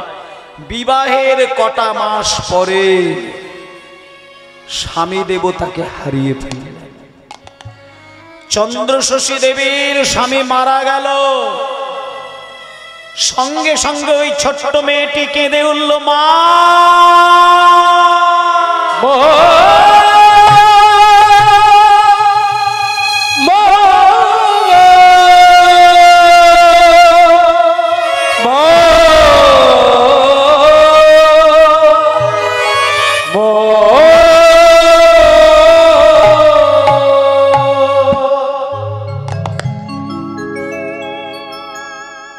সন্তানের যখন কোনো বিপদ হয়, দেখবেন প্রথমেই সন্তানের মা বলে চিৎকার করে ওঠে প্রত্যেকটি সন্তান। যখনই কোনো ছেলে মেয়ে বিপদে পড়ে, তখন মায়ের কথা মনে পড়ে, আর মায়ের কথা মনে পড়া মাত্রই দেখবেন মায়ের বুকের উপর একটা যন্ত্রণা শুরু হয়। ও মায়েরা, সন্তান যদি বিদেশে থাকে আর কোনো মা বাবা যদি দেশের বাড়িতে থাকে, এগুলো প্র্যাকটিক্যাল, খেয়াল করে দেখবেন। বিদেশে সন্তানের যদি কোনো যন্ত্রণা হয়, দুঃখ হয়, মা বাবা ঘুমিয়ে ঘুমিয়ে কিন্তু বুঝতে পারে। আজকে যখনই চন্দ্রশশী দেবী স্বামী দেবতাকে হারিয়ে ফেলেছে, চিৎকার করে কাঁদছে, বাড়িতে চন্দ্রশশী দেবীর মা বুঝতে পারলেন মেয়ের কোনো বিপদ হয়েছে, স্বামীকে পাঠালেন। তখন চন্দ্রশশী দেবীর বাবা যখন জামাই বাড়িতে গেল, গিয়ে যখন জামাই বাড়িতে ঢুকছে, দেখলো তার কন্যা কাঁদতে কাঁদতে মূর্ছা চলে যাচ্ছে, জামাই মারা গিয়েছে। সঙ্গে সঙ্গে চন্দ্রশশী দেবীর কান্না সহ্য করতে না পেরে বাবা একটা কথা দিয়ে দিল, মারে কাঁদিস না, কাঁদিস না, বুকে আয়, বুকে আয়। আমি তোকে কথা দিলাম, আমি তোকে কথা দিলাম, আমি তোর বাবা, আবার আমি তোর নূতন করে বিবাহের ব্যবস্থা করব, আবারও আমি এক জমিদারের সঙ্গে তোর বিয়ে দেবো, তুই কাঁদিস না, দুঃখ করিস না। সঙ্গে সঙ্গে চন্দ্র শশী দেবী হাত জোড় করে বললেন, বাবা এ তুমি কি বলছো, আমি আবার বিবাহ করব? বাবা, আমি আমার হৃদয় সিংহাসনে যাকে আমি স্বামী দেবতা বলে বসিয়েছি, সেই সিংহাসনে তো আমি দ্বিতীয় কোনো পুরুষকে বসাতে পারবো না বাবা। আমার স্বামী মরে গিয়েছে, কিন্তু চোখ বন্ধ করলে যেন আমার হৃদয়ের মাঝে আমি সেই স্বামী দেবতাকে দেখতে পাই। আমি আর এই হৃদয়ে কোনো দ্বিতীয় পুরুষকে আমি বসাবো না, আমি বিবাহ করব না। আমি স্বামীকে স্বামী বলে মনে করি না, আমি স্বামীকে স্বামী দেবতা বলে মনে করি। চোখ বন্ধ করব, আমার হৃদয়ে আমি আমার স্বামী দেবতাকে দেখতে পাবো, আমি কোনো পুরুষকে বিবাহ করব না। আমার এই স্বামী, এই জগৎপতি, এই দেবতা, এই আমার সব, আমি বিবাহ করব না। দেখতে দেখতে চন্দ্র শশী দেবী আর বিবাহ করবেন না, তিনি প্রতিশ্রুতিবদ্ধ হয়ে গেলেন, আর বিবাহ করলেন না। ইতিমধ্যে কয়েকটা দিন পরে শ্রাদ্ধের ব্যবস্থা করলেন। আপনাদের বাড়িতে যদি কারো স্বামী মরে যায়, শ্রাদ্ধের ব্যবস্থাটা কিন্তু মা জননীর দায়িত্ব নিতে পারেন না, কিন্তু চন্দ্র শশী দেবী সবাইকে বলে দিলেন, লোগো আমার স্বামী মরে গেছে, সম্পূর্ণ দায়িত্ব আমি নিজে হাতে নেব। আমি বাড়িতে বাড়িতে গিয়ে নিজে হাতে নিমন্ত্রণ করব, সবাইকে আমি হাত জোড় করে বলবো আমার স্বামীর শ্রাদ্ধ অনুষ্ঠানে তোমরা যাবে, তোমরা আশীর্বাদ করবে আমার স্বামী দেবতার আত্মা যেমন শান্তি পায়। এই বলে মায়েরা সবাইকে নিমন্ত্রণ দিয়েছেন, সবাই এসেছেন। এইবার কাণ্ডটা দেখুন, হাজার হাজার মানুষকে নিমন্ত্রণ দিয়েছে, ইতিমধ্যে শ্রাদ্ধের দিন শুরু হয়ে গিয়েছে, সবাই এসেছেন খাওয়া দাওয়া করবেন বলে, ব্রাহ্মণ এসে গিয়েছেন, শ্রাদ্ধযজ্ঞ শুরু হয়ে গিয়েছে। এমন অবস্থায় প্রভাতকালে একদল বৈষ্ণব তারা চন্দ্র শশী দেবীর কাছে এসে, ভজ গৌরাঙ্গ লহ গৌরাঙ্গ কহ গৌরাঙ্গের নাম রে, হরি হরি গৌরাঙ্গ লহ গৌরাঙ্গ কহ গৌরাঙ্গীর নাম রে, ভজ গৌরাঙ্গ লহ গৌরাঙ্গ কহ গৌরাঙ্গের নাম রে, ভজ গৌরাঙ্গ লহ গৌরাঙ্গ কহ গৌরাঙ্গীর নাম রে, যে জানা গৌরাঙ্গ ভজে সে হায় আমার প্রাণ রে, যে জন গৌরাঙ্গ ভজে সে হয় আমার প্রাণ রে, আর যে জানা গৌরাঙ্গ ভজে সে হায় আমার প্রাণ রে, যে জন গৌরাঙ্গ ভজে সে হয় আমার প্রাণ রে, ভজ গৌরাঙ্গ লহ গৌরাঙ্গ কহ গৌরাঙ্গের নাম রে, ভজ হরি হরি বল হরি বল, গৌরাঙ্গীর নাম রে, ভজ গৌরাঙ্গ লহ গৌরাঙ্গ কহ গৌরাঙ্গীর নাম রে। মায়েরা রাজবাড়ির দরজা ভেদ করে যখন একদল গৌর ভক্ত এসে দাঁড়ালেন মায়ের কাছে, মা জননী বসেছিলেন, হঠাৎ করে উঠে পড়ে হাত জোড় করে বললেন, কে বাবা তোমরা এই রাজবাড়িতে? আস্তে আস্তে, রাজবাড়িতে ও আস্তে, কথা নয়, কথা নয়, কথা নয়, প্রকৃতির বিধান যেটা হবে সেটা হবে, কিন্তু ওটা নিয়ে ভাবার দরকার নেই। বৃষ্টি হবে না, ছেড়ে দেন। যতক্ষণ কীর্তন হবে ততক্ষণ বৃষ্টি হবে না, চিন্তা করতে হবে। একবারে কীর্তনের পরে বৃষ্টি হবে, এর আগে হবে না। অতএব মন দিয়ে শুনুন, চিন্তা করতে হবে না। রাজবাড়ির দরজা ভেদ করে যখন বৈষ্ণবগণ পৌঁছে গেলেন, তখন চন্দ্রশশী দেবী একটু চমকে উঠলেন। চন্দ্রশশী দেবী দুপা এগিয়ে গিয়ে বলছে, কে বাবা আপনারা? আপনাদেরকে তো আমি ঠিক চিনতে পারছি না। ওমা, আপনি আমাদেরকে চিনতে পারবেন না, আমরা পাশের গ্রামের একদল বৈষ্ণব সম্প্রদায়, আমরা গৌর ভক্ত, নিত্যানন্দের ভক্তগণ। তা বাবা তোমরা এসেছো কেন? বলছে আমরা এসেছি এই কারণে, আমরা শুনলাম যে আপনার স্বামী দেবতার শ্রাদ্ধ অনুষ্ঠানে 1000 মানুষকে নিমন্ত্রণ দিয়েছেন, কিন্তু মা আপনি আপনার স্বামী দেবতাকে বড় ভালোবাসেন। শ্রাদ্ধ অনুষ্ঠানে শুনেছি আপনি 1000 মানুষকে খাবার খাওয়াবেন, কিন্তু আপনি যতই 1000 মানুষকে সেবা দেন না কেন, আপনার স্বামীর আত্মা কিন্তু ওইগুলোতে শান্তি পাবে না।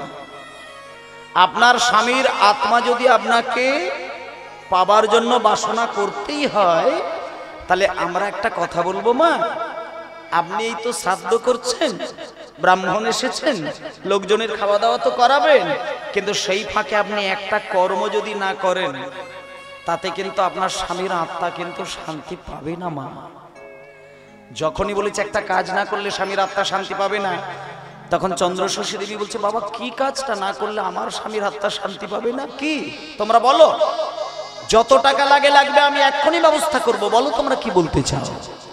সঙ্গে সঙ্গে গৌর ভক্তগণ বললেন, মা আপনার স্বামীর আত্মা যদি শান্তি পেতেই হয়, এই শ্রাদ্ধ যজ্ঞের মাঝখানে আপনাকে একটু কীর্তন করাতে হবে।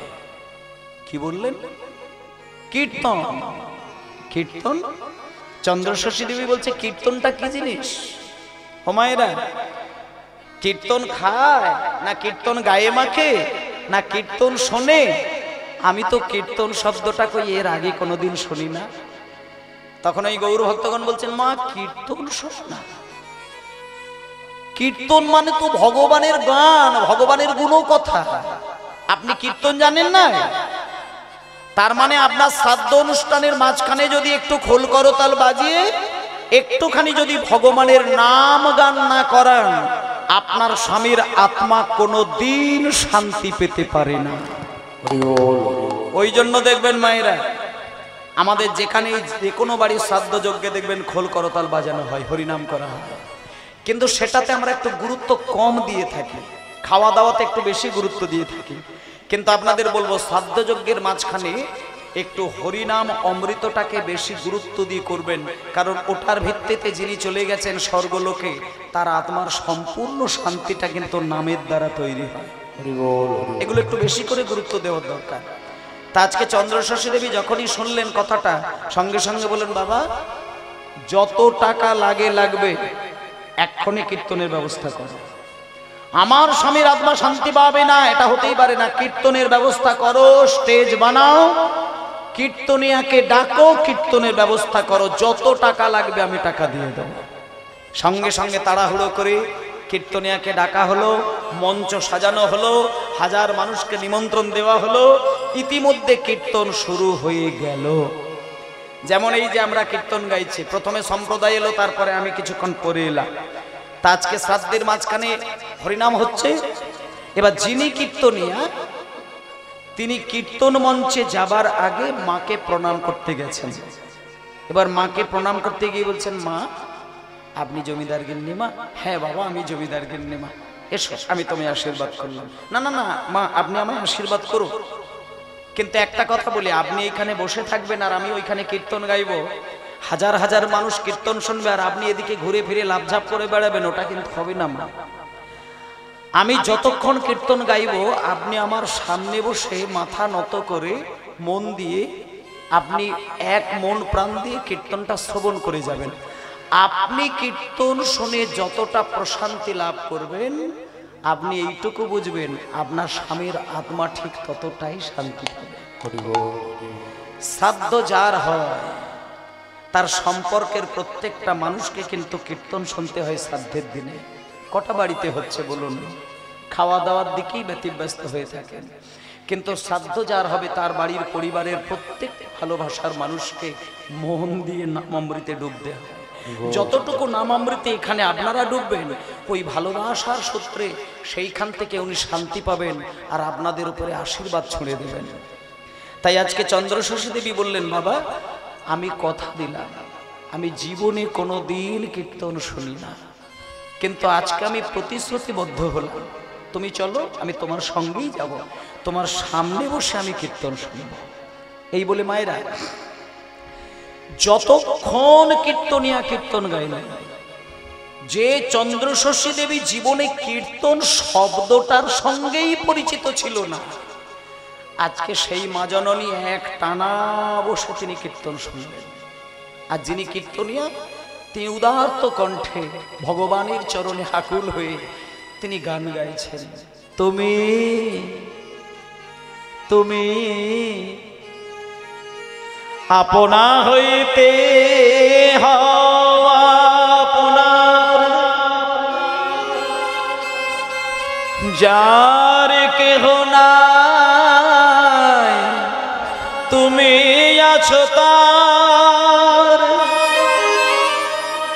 একই সবই মিছে কথা ভাবি সেবার বড় বাজে দিন স্মরণে, কেন বঞ্চিত হব চরণে, কেন বঞ্চিত হব চরণে, কেন বঞ্চিত হব চরণে।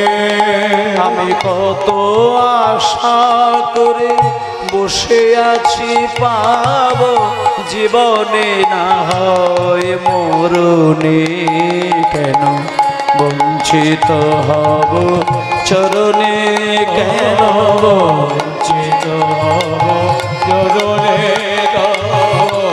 বঞ্চিত হব চরণে, কেন বঞ্চিত হব চরণে, কেন বঞ্চিত হব চরণে, কেন বঞ্চিত হব চরণে।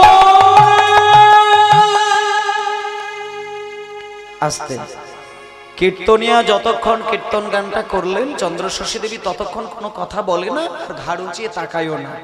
3টে ঘন্টা হরিনাম হবার পরে, যেমন এই যে হরিনাম হচ্ছে, গানের শেষে আপনারা হুড়মুড়িয়ে ওঠেন আর কীর্তনিয়াকে প্রণাম করেন। আর প্রসঙ্গটা এলো বলে বলে দিচ্ছি, আমি কীর্তন শেষ করে যখন চেষ্টা করব, আপনারা কেউ প্রণাম করার জন্য আসবেন না। প্রণাম আমাকে করতে কেউ আসবেন না, যদি মনে হয় আপনারা একটু মাথায় হাত দিয়ে আশীর্বাদ করবেন, ছোট হলেও আশীর্বাদ করবেন, প্রণাম করবেন না। আমরা নিছক কীর্তন গাইবার জন্য ইচ্ছে প্রকাশ করেছি, কীর্তন গাইছি। আমরা কোনো আলাদা করে অসাধারণ কিছু ব্যক্তি নই। গান বাজনা ভালোবাসি, কথা বলতে ভালোবাসি, কীর্তন গাইতে ভালোবাসি, তাই গাইছি। কিন্তু আপনারা প্রণাম করবেন সে ক্ষমতা নেবার আমার ক্ষমতাই নেই। তাই পারলে সবাই একটু আশীর্বাদ করবেন, এটা আমার নিজস্ব কথাবার্তা। কে কোন কীর্তনিয়া কি বলেন, কিন্তু আমাকে কেউ প্রণাম করতে আসবেন না। হরিবল হরিবল, নিতাই গৌর হরিবল। তো চন্দ্রশশী দেবী যতক্ষণ কীর্তন গান হলো ততক্ষণ মন দিয়ে শুনলেন। কীর্তন শেষ হয়ে যাবার পরে ব্যাস জমিদার গিন্নিমা ছুটে গিয়ে কীর্তনিয়ার চরণ দুটো জড়িয়ে ধরলেন। বাবা ঠাকুর, আচ্ছা তুমি যে কথাটা বললে ওটা কি ঠিক? কোন কথা মা? ওই যে তুমি একটা গানের মধ্যে বললে না, যে যার কেহ নাই তুমি তো আছো তারা। আচ্ছা বাবা ঠাকুর, তুমি অনেকক্ষণ ধরে একটা কথা বলছিলে, নিতাই গৌর, নিতাই গৌর, নিতাই গৌর।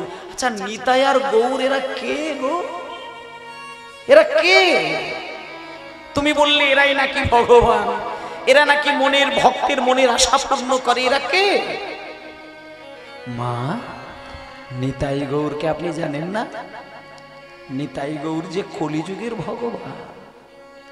নিতাই গৌরকে ভালোবেসে ভক্ত যা চায় নিতাই গৌর ভক্তের সব আশা পূর্ণ করে দেয়, সব আশা পূর্ণ করে দেয়। যখনই বলেছে নিতাই গৌরকে যা চাইবে তাই দিয়ে দেবে, তখনই চন্দ্রশশী দেবী বলে উঠলেন, আচ্ছা বাবা, তাহলে একটা কথা বলবো, আমি যদি ওদের কাছে হাত পেতে একটা জিনিস চাই, ওরা আমাকে দেবে? আমি একটা জিনিস চাইবো, বেশি কিছু চাইবো না। তখন কীর্তনিয়া বললেন, আচ্ছা মা, তোমার সব কথাটা ভালো লাগলো, এই কথাটা কিন্তু আমার পছন্দ হলো না। আমি শুনেছি তোমার বাবা জমিদার ছিলেন আর তোমার স্বামী জমিদার ছিলেন, তাহলে যার বাবা জমিদার স্বামী জমিদার তার অভাব কিসের থাকে, ভগবানের কাছে হাত পেতে চাইবে? তখন চন্দ্রশশী দেবী বলছে, না বাবা না, তুমি ভুল করছো। আমি কেন বলছি তুমি আমার দিকটা একটু তাকিয়ে দেখো, আমি কিন্তু নারী জাতি, আমি একটা নারী, আমি একটা মেয়ে। আমি স্বামী সুখে ঘর করলাম, মনে মনে চিন্তা ছিল আমার একটা সন্তান হবে, আমাকে গলা জড়িয়ে ধরে মা বলে ডাকবে, আমার নারী জন্ম সার্থক হবে। কিন্তু স্বামী মারা গেলেন, আমাকে আর জীবনে কোনোদিন মা ডাক শুনতে হবে না, শোনা আমার হবে না। তাই বাবা আমি একটা শুধু কথা বলতে চাই, তুমি যে শুধু বললে যে নিতাই গৌরকে যা চাইবে নিতাই গৌর তাই দেবে, আমি শুধু ওদেরকে একটা কথা বলতে চাই, আমি যদি নিতাই গৌরকে হাত পেতে শুধু একটা জিনিস চাই, যে ওদেরকে আমি ছেলে বলে সেবা দেব, ওরা কি আমাকে মা বলে ডাকবে? আমি শুধু এইটা চাই, মানে ওরা শুধু আমাকে মা বলুন একটা দিন, আর আমার কিচ্ছু দরকার নেই, আমার জীবন ধন্য হয়ে যাবে। তখন কীর্তনিয়া বলছে, ও আচ্ছা আচ্ছা আচ্ছা, তার মানে তুমি বলতে চাইছো ভগবানকে তুমি ছেলে বানাবে, এই তো? চিন্তা করতে হবে না, চিন্তা করতে হবে না। হোমা, ভগবানকে তুমি যদি সন্তান জ্ঞানে সেবা দাও, আমি তোমাকে কথা দিয়ে যাচ্ছি, নিতাই গৌর তোমাকে একদিন মা বলে ডাকবেই ডাকবে। তবে একটা কথা বলে দিই, গোপন কথা, তুমি সেটা কাউকে বলবে না। তুমি যে নিতাই গৌরকে ভালোবেসে ফেলেছো, এটা কিন্তু রাজবাড়ির কাউকে যেন বলবে না, আর পাড়ার কাউকে বলবে না, কারণ এই পাড়া সমাজ ভালো চোখে তোমাকে দেখবে না মা। এতদিন তুমি কোনোদিন হরি হরি করনি, আর আজকে স্বামী মরে যাবার পরের দিন থেকেই যদি তুমি তুলসী মালা নিয়ে তিলক সেবা করে হরি হরি করো না মা, তোমাকে হতে পারে অনেক নোংরা কথা শুনতে হবে। কারণ একটা কথা বলি মা, অল্প বয়সে গলায় তুলসী মালা জপের মালা নিলে তার যেমন যন্ত্রণার শেষ নেই, আর অল্প বয়সে কোনো মা জননী যদি বিধবা হয় তারও যন্ত্রণার শেষ নেই। তাই মা, আমি তোমাকে একটা সহজ কথা বলে দিচ্ছি, তুমি কাউকে বলবে না। তুমি যে নিতাই গৌরকে ভালোবেসে ফেলেছো, এটা কাউকে না জানিয়ে তোমার রাজবাড়ির মধ্যে ছোট্ট একটা ঘর বেছে নেবে, যে ঘরের দরজা জানালা বন্ধ করে দিয়ে কেউ যেন তোমাকে দেখতে না পায় আর কেউ যেন শুনতে না পায়। তুমি দরজা জানালা বন্ধ করে দিয়ে রাত দিন তুমি শুধু নিতাই গৌরের নাম করে যাও। তোমাকে বিগ্রহ আনার দরকার নেই, তোমাকে নিতাই গৌরের কোনো ছবি আনার দরকার নেই। তুমি শুধু তোমার মনের মধ্যে নিতাই গৌরকে ডেকে যাও, ভেতর থেকে ডাকতে ডাকতে ডাকতে ডাকতে ডাকতে ডাকতে যেদিন দেখবে তোমার হৃদয়টা দুলে যাবে, সেদিন তোমার দু চোখ দিয়ে দেখবে প্রেমের কান্না ঝরবে। আর যেদিন তোমার চোখ থেকে প্রেমের কান্না বর্ষণ হবে, সেদিন আমি তোমাকে কথা দিচ্ছি, নিতাই গৌর তোমার হৃদয় মন্দিরে দেখা দিয়ে তোমাকে মা বলে ডাকবেই ডাকবে। যাও, তুমি এবার নিতাই গৌরকে ডাকো। এই বলে মায়ের একটা কথা বলি, কীর্তনিয়া যেদিনকে কথা বললেন তার পরের দিন থেকে চন্দ্রশশী দেবী আর কিন্তু স্বামীর জন্য কিন্তু কাঁদে না। এতদিন স্বামীর জন্য ব্যাকুল হয়ে কেঁদেছিলেন, কিন্তু যেদিনকে নিতাই গৌরের সঙ্গে পরিচয় হলো সেদিন থেকে স্বামীর দুঃখে আর কাঁদেনি। এইবার রাত দিন দরজা বন্ধ করে দিয়ে, দরজা জানালা বন্ধ করে দিয়ে চন্দ্রশশী দেবী কি করছেন দেখুন। নিতাই আমার,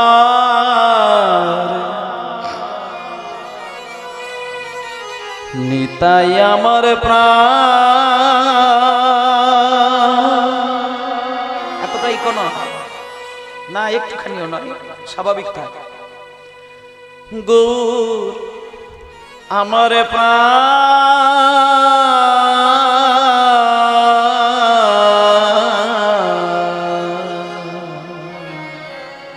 দরজা জানালা বন্ধ করে দিয়ে জমিদার গিন্নিমা শুধু চোখ বন্ধ করে একটাই কথা, হাজার কথা বলতে চাইছে কিন্তু মুখে যেন তার কথা ফোটে না, শুধু একটাই কথা বেরিয়ে আসছে আর অবিরল অশ্রুধারা বইছে।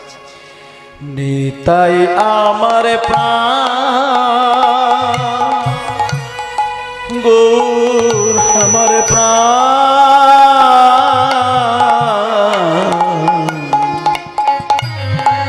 নিতাই আমার গৌর আমার নিতাই আমার প্রাণ, গৌর আমার প্রাণ,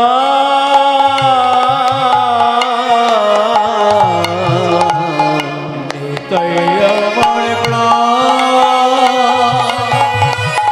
গৌরী আমার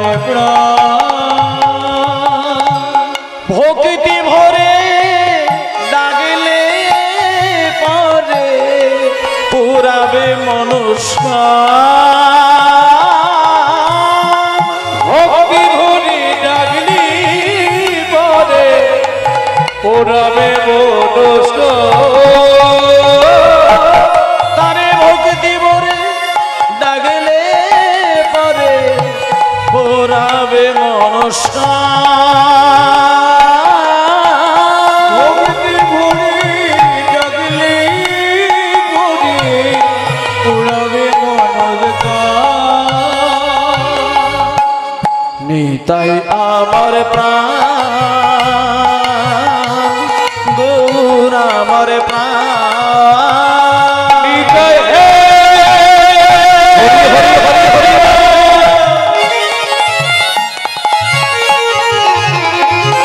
গৌর হে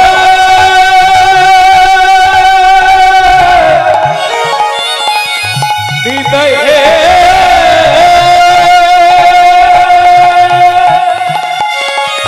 গৌর হে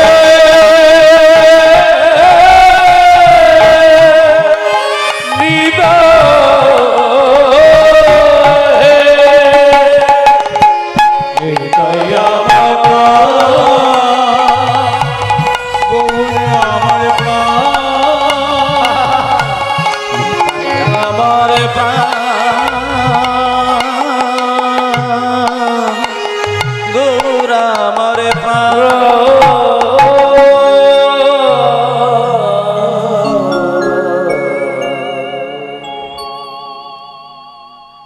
মানে শুধু নিতাই আমার প্রাণ, গৌর আমার প্রাণ, নিতাই আমার প্রাণ, গৌর আমার প্রাণ। দরজাটা বন্ধ করে দিয়েছে, ভেতর থেকে খিল লাগিয়ে দিয়েছে। নায়েব মশাই এসেছেন। নায়েব মশাই হচ্ছে জমিদারের একাধারে বলা যায় সব দায়ী দায়িত্বটা নায়েব মশাইয়ের উপরে থাকতো, কিন্তু জমিদার তো মারা গিয়েছেন। নায়েব মশাই এসে যখন দরজার বাইরে ধাক্কা দিচ্ছে, তখন নায়েব মশাই দরজার বাইরে থেকে শুনতে পাচ্ছে জমিদার গিন্নিমা ফুপিয়ে ফুপিয়ে কাঁদছেন। নায়েব মশাই মনে মনে চিন্তা করলো, জমিদার মশাই মারা গিয়েছে, তিনি তো আর বেঁচে আসবেন না। যে মানুষ মরে যায় তার জন্য কেঁদে কেঁদে যদি মাথা ঠুকে কেউ মরেও যায়, তার জন্য সে তো আর বেঁচে আসার কথা নয়। তাই জন্য নায়েব মশাই দরজাটা একটু ধাক্কা দিচ্ছেন, মাকে ডেকে কথা বলবেন বলে। জমিদার গিন্নিমাকে ডাকছেন, মা, ও মা, মা, মা জননী ঘরের ভেতরে আছেন? মা, কে? আমি নায়েব মশাই এসেছি মা, দরজাটা একটুখানি খুলুন, আপনার সঙ্গে দুটো কথা বলেই আমি চলে যাব, দরজাটা খুলুন।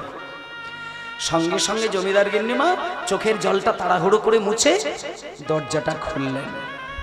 এ কি নায়েব মশাই, এত প্রভাতকালে আপনি আমার দরজার সামনে এসে আমার নাম ধরে ডাকছেন, কি হয়েছে বলুন?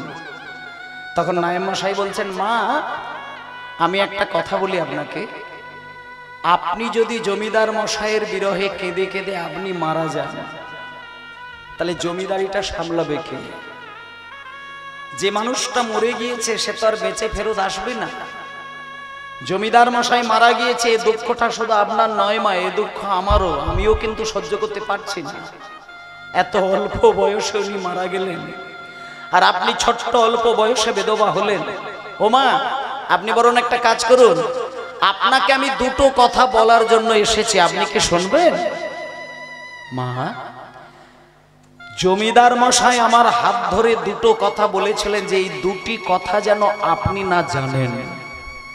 আপনাকে দুটো কথা বলার আমার নিষেধ ছিল, আপনি সেই কথাগুলো শুনবেন? যেহেতু আজকে আপনার স্বামী মারা গিয়েছে, তাই আমি আপনাকে দুটো কথা ভাবছি না বলে পারছি না, তাই আপনি যদি শোনেন তাহলে আমি দুটো কথা বলবো। আস্তে মায়ের আস্তে।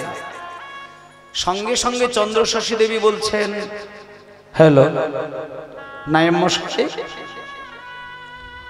আমার স্বামী দেবতা আমাকে না জানিয়ে তো কোনো কাজ কোনোদিন করেনি, আর আমি আমার স্বামী দেবতার সব কথা জানি, আমার এমন কোনো কথা নেই যে আমি সেটা জানি না।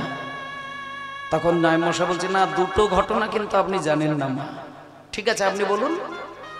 শুনুন মা, আমাদের জমিদার মশাই এই নদিয়া জেলার কৃষ্ণনগরের আশেপাশের বহু জমির মালিক, কিন্তু আপনি জানেন না আমাদের জমিদার মশাই বীরভূম জেলা সিউড়ির কাছে তারাপীঠের প্রায় কাছাকাছি একটা কয়েক বছর আগে গ্রাম কিনেছিলেন, যে গ্রামটির নাম হচ্ছে কর্দা গ্রাম। এটা এক নম্বর কথা। সঙ্গে সঙ্গে জমিদার গিন্নিমা বলছে, সে কি, আমার স্বামী বীরভূমে গ্রাম কিনেছেন? হ্যাঁ। কই আমি তো জানি না।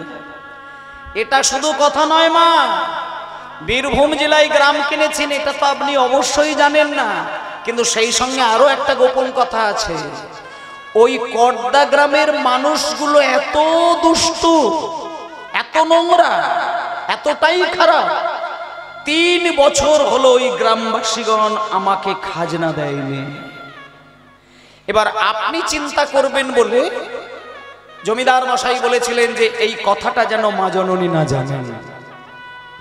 তা মা একটা কথা বলবো, আপনি তো হাতের শাঁখা আর শীতের সিঁদুর সবই তো হারিয়ে ফেললেন। আপনি বরং একটা কাজ করুন, জমিদারেরা যদি খাজনা না দেয় তাহলে জমিদারি রক্ষা পাবে কি করে? তাই আপনি বরং একটা কাজ করুন, আপনি যে অল্প বয়সে বিধবা হলেন, এই বিধবা বেশটা ধারণ করে আপনি আমার সাথে পালকিতে করে বরং চলুন, একটু কর্দা গ্রামে যাই, কর্দা গ্রামে দেখে আর সবাইকে জিজ্ঞেস করে বলবো যে কেন খাজনা দেয়নি। আর আপনার এই রূপটা দেখে আশা করি বিরহ আসবে, সবার একটা মনে দুঃখ আসবে, তাতে করে আমার মনে হয় খাজনাটা দিয়ে দেবে। সঙ্গে সঙ্গে জমিদার গিন্নিমা বলছেন, নায়েম মশাই, কর্দা গ্রামের মানুষগুলো 3 বছর খাজনা দেয়নি, কই আমাকে তো এর আগে জানান না। ঠিক আছে পালকিটা বাইরে বার করুন, আমি এক্ষুনি যাব, আমি কিচ্ছু বলবো না, আমি শুধু গ্রামবাসীদের কাছে দাঁড়িয়ে হাত জোড় করে একটাই প্রশ্ন করব যে কেন তারা খাজনাটা দিতে পারে না, ব্যাস এইটুকু প্রশ্ন করে চলে আসবো, আর আমি তাদেরকে কিচ্ছু বলবো না। এই বলে মায়েরা পালকিটাকে সাজালেন, তার মধ্যে চন্দ্রশশী দেবী বসলেন। আজকে যে লীলাটা আসতে, আজকে যে পালাটা শুনছেন মায়েরা, এর সত্য ইতিহাসের ঘটনাটা যদি আপনারা প্রমাণ পেতে চান, আপনারা সেই জায়গাটা গিয়ে দেখে আসবেন। কোনো বানানো ঘটনা নয়, সত্য ইতিহাস। সঙ্গে সঙ্গে পালকির ভেতরে নায়েম মশাই আর জমিদার গিন্নিমা চলেছে। এবার আপনারা বলুন, পালকি কি করে যায়? পালকি কি নিজে থেকে যায় না কোনো মানুষ কাঁধে করে নিয়ে যায়? কাঁধে করে নিয়ে যায়।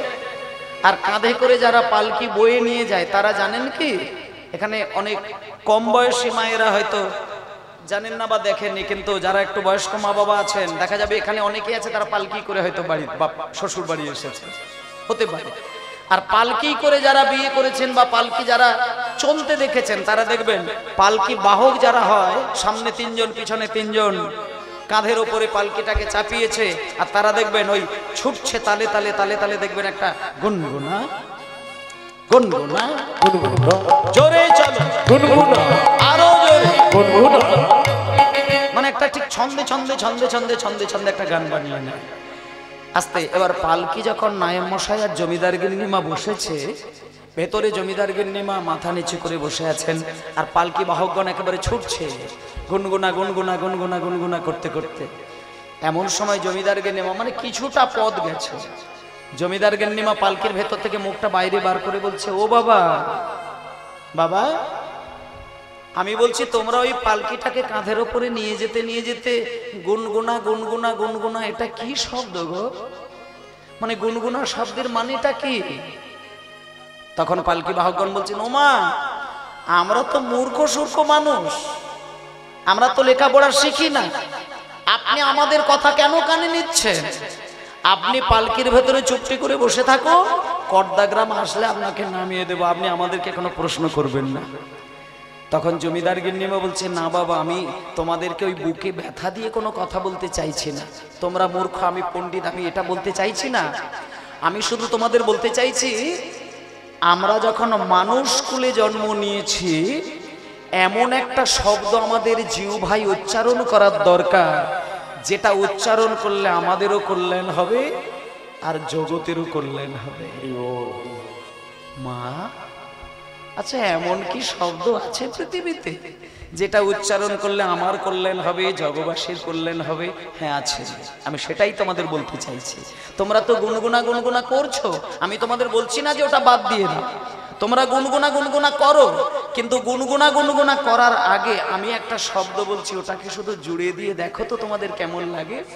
তোমরা শুধু আমার শব্দটা জুড়িয়ে দিয়ে বলো, গৌর গৌর গুনগুনা, গৌর গুনগুনা, হরি হরি গৌর গৌর গুনগুনা, গৌর গৌর গুনগুনা, গৌর গুণ বিনা বলবো না, গৌর গৌর গুনগুনা, গৌর বিনা বলবো না, গৌর গৌর গুনগুনা, গৌর বিনা বলবো না, গৌর গৌর গুনগুনা, গৌর বিনা বলবো না, গৌর গৌর, গৌর গুণ বিনা বলবো না, গৌর গৌর গুনগুনা, গৌর গৌর বিনা বলবো না, গৌর গৌর গুনগুনা, গৌর বিনা বলবো না, গৌর গৌর গুনগুনা, গুণ বিনা, গুণ বিনা বলে বলতে হয়তো গৌর বলবো, গুণ বিনা বলবো না, হরি হরি বল, গৌর বিনা বলবো না, গৌর বিনা বলবো না, গৌর বিনা বলবো না, গৌর গৌর গৌর গুনগুনা, গুনগুনা, গুনগুনা।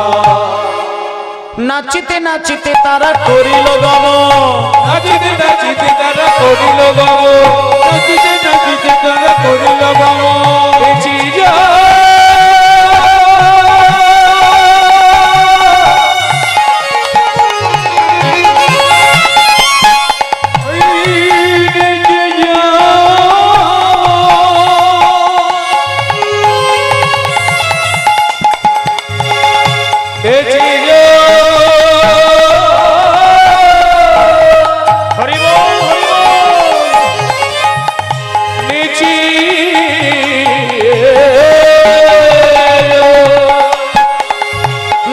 নাচিতে তারা করিল গম, নাচিতে নাচিতে তারা করিল গম, নাচিতে নাচিতে তারা করিল গম, আর বীরভূম জেলায় আসে দিল দর্শন, বীরভূম জেলায় আসে দিল দর্শন, বীরভূম জেলায় আসে দিল দর্শন, আসিয়া দাঁড়ালো, আসিয়া দাঁড়ালো, আসিয়া দাঁড়ালো, আসিয়া দাঁড়ালো, বীরভূম জেলার মাঝে আসিয়া দাঁড়ালো, বীরভূম জেলায় আসিয়া দাঁড়ালো, ওই বীরভূম জেলার মাঝে আসিয়া দাঁড়ালো, বীরভূম জেলার মাঝে আসিয়া দাঁড়ালো, বীরভূম জেলার মাঝে গৌর গৌর গাইতে গাইতে, বীরভূম জেলার মাঝে, বীরভূম জেলার মাঝে, গৌর গাইতে গাইতে, বীরভূম জেলার মাঝে, বীরভূম জেলার মাঝে আসিয়া দাঁড়ালো, আসিয়া দাঁড়ালো, আসিয়া দাঁড়ালো।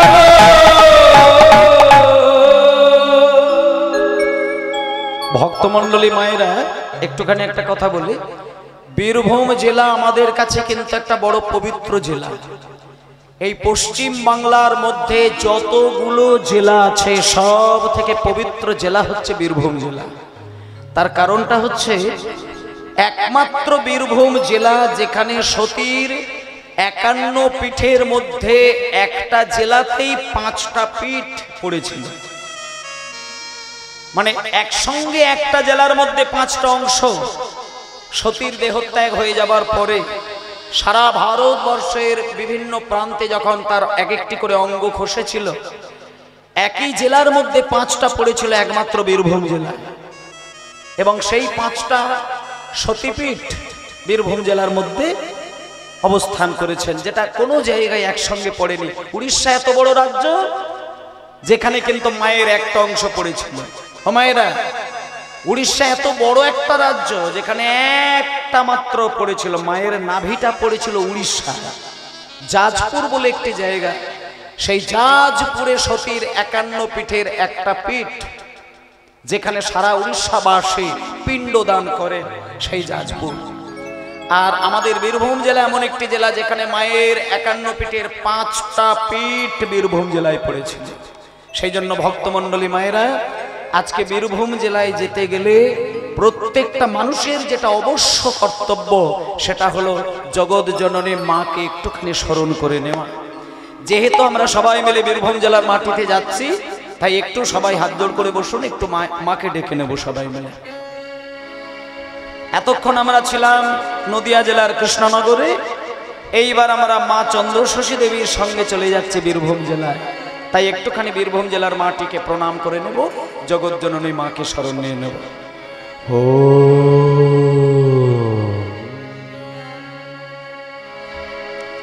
ত্বাং স্বাহা ত্বাং স্বাধা ত্বাং হে বশরকার সদাদিমেকা সুধাত্মক্ষরে নীতি ত্রিধামাত্রাদিমিকা স্থিতা अर्धमात्रा स्थिता नित्य ज्ञानचर्या विशेषतः तमेव शातं सावित्री तं देवी जननी वरा तयैव धर्याते सर्वा तयै तस्याते जगत् तयै तत्पल्लाते देवी तमादिशन्ति च सर्वदा विशिष्टो सृष्टिरूपातं स्थितिर्वाचमालने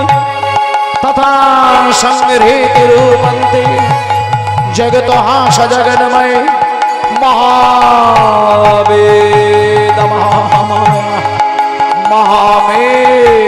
महासुमते महामोहा च भवति महादेवी महेश्वरी प्रकृति स्तंच सर्वस्व गुणत्रय विभाविनी कालरात्रि मोहरात्रि मोहरात्रि सदारणा लज्जा पुष्टे तथा तुष्टे त्यां शांति खंतरेव च धरणे शूले घोरा गुदिनी चक्रनी तथा शंखेने चावेणे बाणे भषण्डे परिभायुधा सम्या सम्मतरा शेष शमेवत्ताति सुंदरी परावरण परमा तमेव परमेश्वरी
मागो